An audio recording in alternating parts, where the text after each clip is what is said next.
Short. Pinili ko to. Bakit? It's 280, bili ko. Ito sa ukay lang to, magkano? Kanina. Kanina? Sa ukay, sa may RFC.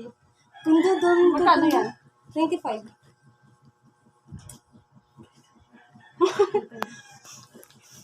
Isa na ako. Ha? Wala na. Magkwarta. Sunod buwan. Sino to? Punta tayo.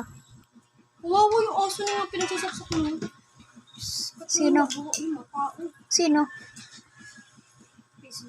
Oh, babae?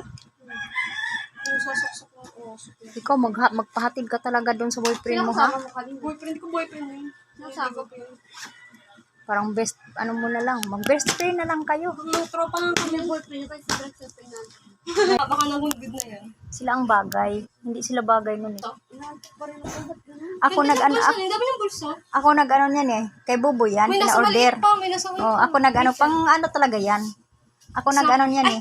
Wallet ko. Ako bumili niyan, ako nag-ano Shopee. 500 yan, bueng. Malapit na yan sa ano, 600. Ano lang? Kaya huwag mo iwawala ha. Dalhin mo uli yan. Ano dyan lahat ng gamit ko. Ba't nawawala? 35 kasi. Kaya nga, huwag mo iwawala yan. Nahanap ni Jillian si Vincent, nasa kwarto lang. Pero nasa uba naman ang kulangot na napakalaki. Sinong dito tayo? Pati iyak po. Ang laki talaga. Ganun Saan lang. pinunas? Pinunas sa si Vincent. O yan. Pang ano Hinday? Pang travel yung aakit ka ng bundok? Kaya nga, ba't nasa dede ko? Ano, aakit ka ng 15. bundok? Kapag... Di ba? Aakit ka ng bundok, yung ano ka, hila. Ganon Travel yan. Pang travel bag nga yan. Wala is na. Tama ka na sa pang... Huwag mo iiwan ha.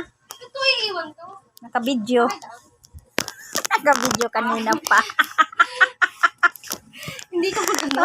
Mahigin sabi-sabi huwag kay Milda. Tapos ganyan ka.